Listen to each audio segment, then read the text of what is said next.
What could happen in a regular school that was built years ago? Turns out it could. It's something I'll never forget. It all started when we started going to the same school. That school was built a long time ago, and it's still in operation. The school itself was very big. It had 20 floors. 19 were classrooms and the 20th was the attic.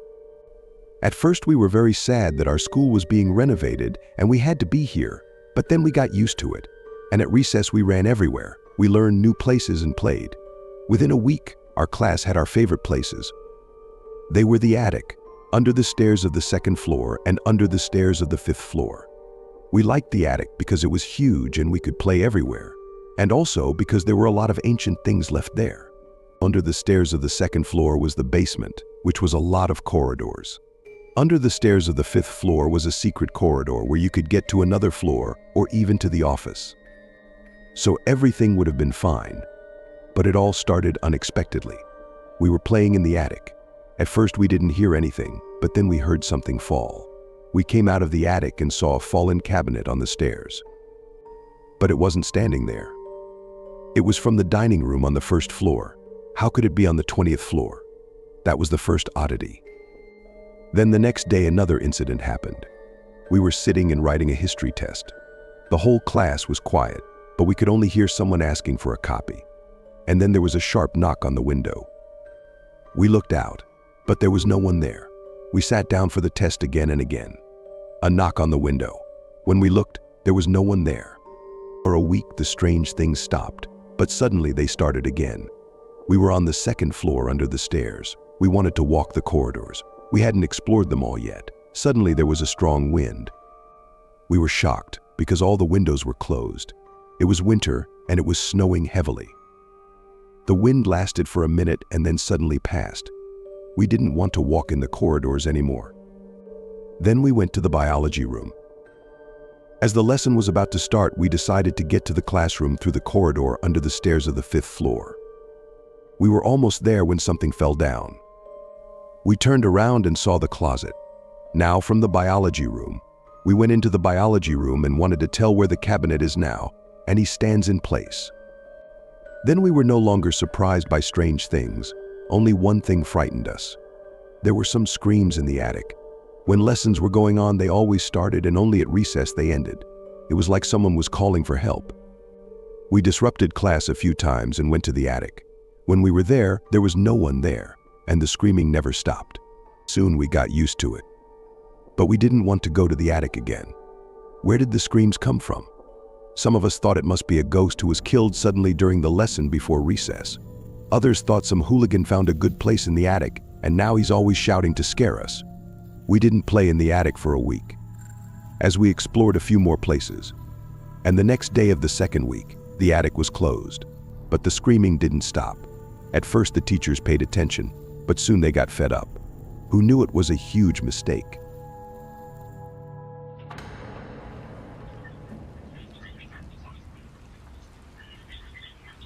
This scary story about school is about a guy 15 years old from the United States of America. Many classmates disliked him, and local bullies do not miss the opportunity to mock him in every possible way. The guy himself was very thin, and as you know, the strong always offend the weak. But this was not all the guy's problems. His eyesight was very bad, because of which he had to wear glasses with large lenses. Most of the time classmates ignored him. He attracted their attention only when other guys mocked him. Since the boy was lonely and no one was friends with him, he did not even leave the classroom during breaks, but sat at his desk and reread the material prepared for the lessons, or stared at his phone. Because of the constant bullying of his peers, he was very shy. In addition to the taunts of his classmates, there were other bullies at school, constantly beating him and arranging all sorts of mischief for him. It was a trio of high school students. And this trio was the reason why the boy spent all his free time at recess in the classroom. However, it did not always save the poor guy. Often the bully still found a way to bully him. It seemed that high school students get great pleasure from all this bullying. On one of the usual school days, these three caught him in the restroom. Apparently they were bored and decided to have some fun. The place for bullying weak school children was just perfect, because in such places teachers do not wander. The victim of this terrible story about the school, they decided to lower the head into the toilet bowl. And, it must be said, they did it not for the first time.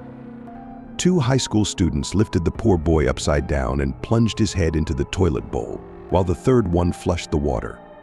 The boy was choking, he lacked air, and the hooligans only choked on their disgusting laughter. At some point, the 3 hooligans realized that something was wrong. The boy stopped resisting. When they pulled him out and tried to put him on his feet, he only flopped lifelessly on the floor. The boys realized that they had done something irreparable. A breathless body lay before them, eyes glazed with horror, and mouth frozen in a last attempt to catch some air. There was a dead silence. 2 of the hooligans stood paralyzed with horror, but the third, the main one in this trio of freaks, quickly rushed to the door and pulled the latch. When the guys calmed down a bit, they decided to hide the corpse. None of them wanted to go to jail. The biggest bully realized he had to get rid of the body without attracting attention. So he stole a rug from the janitor's closet. Back in the bathroom, they started wrapping the body in the carpet. When the job was done, the hooligans dragged the body to the gymnasium, where there was a hiding place behind the wall, which only they knew about. A month passed. During this time, the school was repeatedly visited by the parents of the missing boy together with the police. However, no one could find any trace of his whereabouts. But everything changed, literally, in the blink of an eye.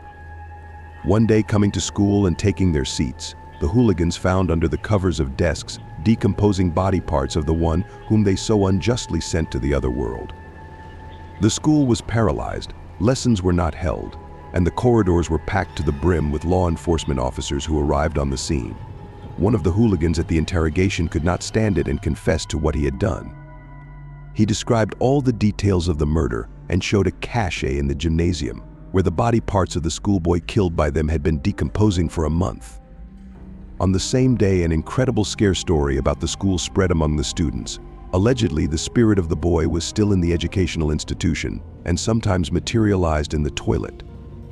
The hooligans were arrested and placed in a detention center, where for a long time they were subjected to violence from hardened criminals who not only beat these school children, but also did something worse to them.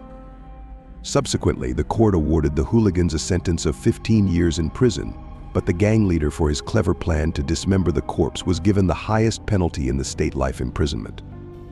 Today, this school is still operating quite normally. The stash in the gymnasium was bricked up at the request of the murdered boy's parents, and a plaque describing the crime and punishment was placed behind a wall nearby. Since that time, however, in the darkest nights the guards are afraid to leave their assigned rooms, because throughout the school can be heard the sounds of footsteps, moans and cries coming from the ill-fated toilet, where the corpse of a 15-year-old boy was cut up.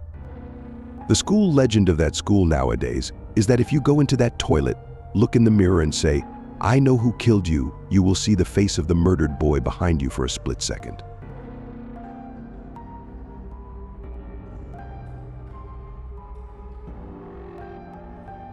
I work as a teacher in an old school, and things happen here.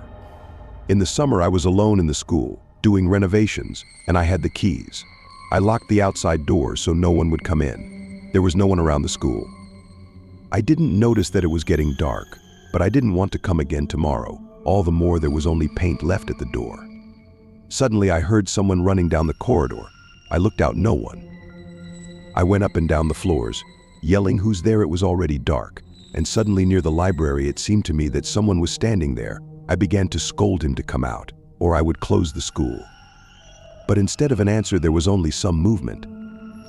Suddenly I realized that there was something wrong, and I felt my hair was already getting a little frizzy.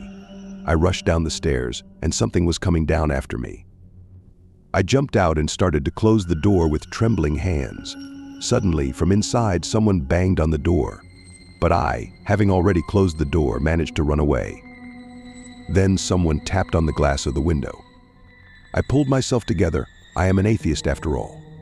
The belief that it was the students scaring me on purpose made me open the door again. I went in and walked down the hall to the stairs, shouting, "Who's here? I'm going to close it now, come out." And hearing no response, I went to the exit, closed it again. I closed the gate, and as I was walking down the street, it seemed to me that the curtain on the window opened and someone looked in. That's it, I didn't go back. Afterwards, I was told that there were several graves on the site of this school. By the way, recently I heard from the technicians at the school how they fearfully told me that they were washing the floor in the corridor.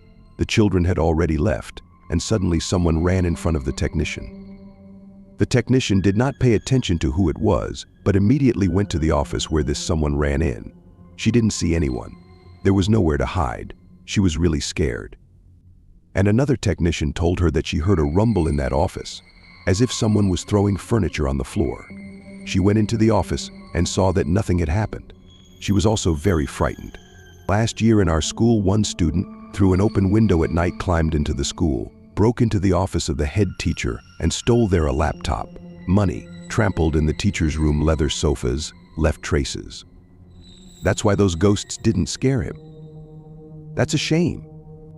I mean, why didn't the ghosts scare him? Maybe because the ghosts are children? Our watchman is a man, and he's afraid to stay out there at night. When it's light, he tries to check it out, lock it up, and go to his cell.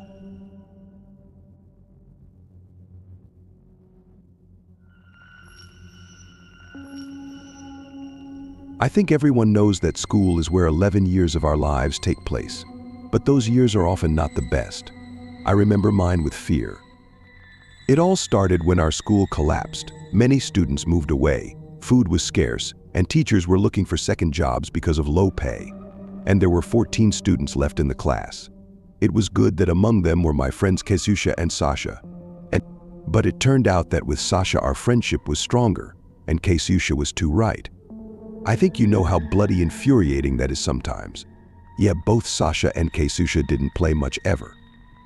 And just like school, our company failed. I was left with Sasha and Kasusha, a lone wolf.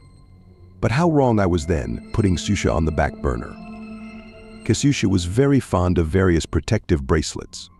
In our friendship, the three of us would often go on vacation, and the adults would take us to church and give us such bracelets there. Kasusha had them almost up to her elbow, and that's a fact.